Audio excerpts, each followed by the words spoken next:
जय हिंद dear students, class 12 physics के एक बहुत ही इंपॉर्टेंट क्वेश्चन के साथ आज आपके साथ हैं। तो ये क्वेश्चन जो है आपके एग्जाम में कई बार पूछा जाता है कि दिक्पात कोण क्या होता है, नमन कोण क्या होता है, पृथ्वी के चुंबकीय क्षेत्र का क्षैतिज घटक एवं ऊर्ध्वाधर घटक के बीच में संबंध स्थापित कीजिए। तो यहाँ पर मैंने लिखा है कि टारगेट 95%। जी हाँ, मैं चाहता हूँ कि आप लोगों के फिजिक्स में 95% से जरूर हैं। तो चलिए वीडियो को शुरू करते हैं। सबसे पहले हम लोग दिक्पात कोण की एग्जाम्पल को देखेंगे। यहाँ से सबसे पहले आपको दो चीजें समझनी होंगी इसमें कि चुंबकीय यामोत्तर क्या होता है, भौगोलिक यामोत्तर क्या होता है। ये सारी चीजें आप यहाँ पर फिगर के थ्रू समझेंगे। यहाँ पर मैंने एक फिगर बनाकर रखा है। देखिए, यहाँ पर हमने एक चुंबकीय सुई ले रखी थी जिसका ये वाला सिरा जो है ये एन है और ये वाला सिरा एस है, नॉर्थ पोल साउथ पोल। इसको हमने यहाँ से एक रस्सी से बांध करके लटका दिया। अब ये स्वतंत्रता पूर्वक जब इसको छोड़ देते हैं तो एक निश्चित दिशा में आकर के ठहर जाती है, मतलब बराबर नहीं होती है, थोड़ा सा ये मुड़ी हुई होती है। यहाँ पर थोड़ा सा इसमें कोण होता है, झुकाव होता है, जिसे नमन कहते हैं। तो ये थोड़ा सा झुकी हुई रहती है। तो इस तरीके से जब ये सुई यहाँ पर स्थापित हो जाती है तो इसके अक्ष से अगर एक प्लेट को गुजारा जाए, ये इसकी अक्ष है ना, इस चुंबकीय सुई की अक्ष से एक प्लेट को गुजारा जाए तो डियर स्टूडेंट देखिए, ये इसकी अक्ष है। यहाँ पर अगर मैं इसको एक प्लेट ऐसे मान लूँ, ये प्लेट अगर इसकी अक्ष से ऐसे लंबवत ऐसे गुजारा जाए तो ये जो प्लेट होता मतलब ये जो तल होता है, इसी तल को हम लोग चुंबकीय यामोत्तर कहते हैं। तो चुंबक की जो अक्ष है वहां से जाने वाले ऊर्ध्वाधर तल को चुंबकीय यामोत्तर कहते हैं। दूसरा होता है भौगोलिक यामोत्तर। देखिए, यहाँ पर एक पृथ्वी है। पृथ्वी का ये जो है भौगोलिक उत्तरी ध्रुव है, नीचे जो है भौगोलिक दक्षिणी ध्रुव बनाया गया है।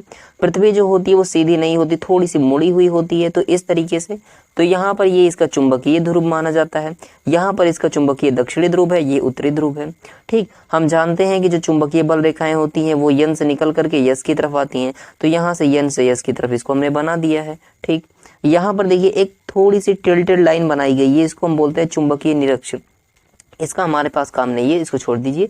तो हमें क्या देखना था कि भौगोलिक यामोत्तर क्या होता है। भौगोलिक उत्तरी ध्रुव और भौगोलिक दक्षिणी ध्रुव, यहाँ से जब कोई तल जाता है तो उसे हम लोग क्या कहते हैं, भौगोलिक यामोत्तर कहते हैं। इसकी प्लेट से यहाँ से ऊपर से नीचे की तरफ जब ये प्लेट बनती है इसको बोलते हैं भौगोलिक यामोत्तर। वही परिभाषा लिखी गई है कि चुंबकीय यामोत्तर, जब किसी चुंबकीय सुई को स्वतंत्रता पूर्वक लटकाया जाता है तो उसकी अक्ष से गुजरने वाले ऊर्ध्वाधर तल को चुंबकीय यामोत्तर कहते हैं। ठीक, दूसरा वाला देखिएगा, भौगोलिक यामोत्तर क्या होता है। पृथ्वी के भौगोलिक उत्तरी और दक्षिणी ध्रुव को मिलाने वाली रेखा, यहाँ पर हमने देखा था ना कि इस तरीके से ये पृथ्वी थी, अब इसका जो उत्तरी ध्रुव था ऊपर की तरफ था ये वाला और दक्षिणी ध्रुव नीचे था, इसको मिलाने वाली रेखा।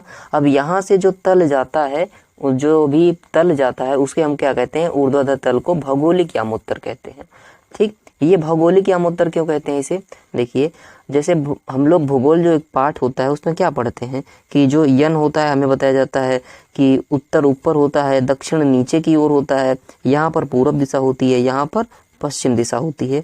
तो भूगोल से इसे लिया गया है, इसलिए भौगोलिक, यहाँ पर भौगोलिक उत्तरी ध्रुव और भौगोलिक दक्षिणी ध्रुव, जबकि पृथ्वी का जो चुंबकीय उत्तरी और चुंबकीय दक्षिणी ध्रुव होता है वो थोड़ा सा तिरछा होता है। ठीक, तो ये इतना हो जाता है। दिक्पात कोण क्या होता है, किसी स्थान पर चुंबकीय यामोत्तर और भौगोलिक यामोत्तर के बीच का जो न्यून कोण मतलब छोटा वाला कोण होता है उसी को दिक्पात कोण कहते हैं। अब आते हैं नमन कोण पर।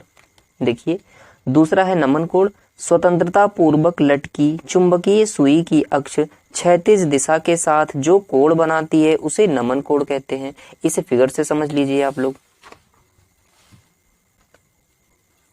यहाँ पर देखिए, स्वतंत्रता पूर्वक लटकी हुई चुंबकीय सुई की अक्ष, चुंबकीय सुई की अक्ष यही तो है। देखिए मैंने यहाँ पर लिखा चुंबकीय सुई की अक्ष क्षैतिज दिशा। क्षैतिज दिशा का मतलब होता है पृथ्वी के समांतर। जैसे आप लोग यहाँ पर खड़े हैं तो मैं आपको बताऊं, फिजिक्स में जो क्षैतिज दिशा मानी जाती है वो ऐसे मानी जाती है, एक्स एक्सिस की दिशा में, और जो ऊर्ध्वाधर दिशा होती है उसको वाई एक्सिस की दिशा में मानते हैं। ये ऊर्ध्वाधर होती है और ये हमारी क्षैतिज दिशा होती है। तो क्षैतिज दिशा के साथ जो कोण बनाती है थीटा, उसी को हम लोग नमन कोण कहते हैं। तो यहाँ पर थीटा क्या है हमारा, नमन कोण। चलिए अब बात करते हैं हम लोग तीसरे टॉपिक पर, पृथ्वी के चुंबकीय क्षेत्र का क्षैतिज घटक, horizontal component of earth's magnetic field. चलिए इसको देख लेते हैं हम लोग। सबसे पहले आप फिगर को ध्यान से समझिए। यहाँ पर एक स्वतंत्रता पूर्वक सुई को लटकाया गया है। जो भी सुई आप हवा में लटकाएंगे वो कभी भी सीधा नहीं होगी, थोड़ा सा ऐसे झुकी हुई होगी। ठीक, इसको झुका दिया। इसका यन सिरा इस तरफ है और यस वाला सिरा इस तरफ है। ठीक, तो इसके जो अक्ष है, इसकी अक्ष से एक प्लेट गुजरी है जिसे क्या बोलेंगे, चुंबकीय यामोत्तर। हम जानते हैं कि इसकी अक्ष से जो एक प्लेट गुजरती है उसी को हम चुंबकीय यामोत्तर कहते हैं। यहाँ पर फिगर थोड़ा सा 3D बनाया गया है, इसलिए आप फिगर को बहुत ही ध्यान से याद कीजिएगा, तभी आप एग्जाम में लिख पाएंगे। तो यहाँ पर जो ये सुई लटकाई गई है, इसका जो तल है, जो इसका चुंबकीय यामोत्तर है, वो कौन सा है, OPQR। ये OPQR आपको दिख रहा होगा कि इसके समांतर है, मतलब इसके बराबर है, नहीं, इसके अंदर से गुजर के गया है। मैंने बताया आपको, थोड़ा सा 3D फिगर है। फिर दूसरा वाला, यहाँ पर दूसरा है OLMR। ये दूसरा तल जो आपको दिख रहा है, ये भौगोलिक यामोत्तर है। भौगोलिक का मतलब वही पृथ्वी के जो तल होते हैं। यहाँ पर थोड़ा ध्यान दीजिएगा आप लोग। पृथ्वी का जो उत्तरी सिरा होता है, दक्षिणी सिरा होता है, इनको मिलाने वाली रेखा, यहाँ से एक तल ऐसे पास होगा, उसको हम लोग बोलते हैं भौगोलिक यामोत्तर। तो भौगोलिक यामोत्तर थोड़ा पीछे बनाया गया है, चुंबकीय यामोत्तर थोड़ा आगे बनाया गया है।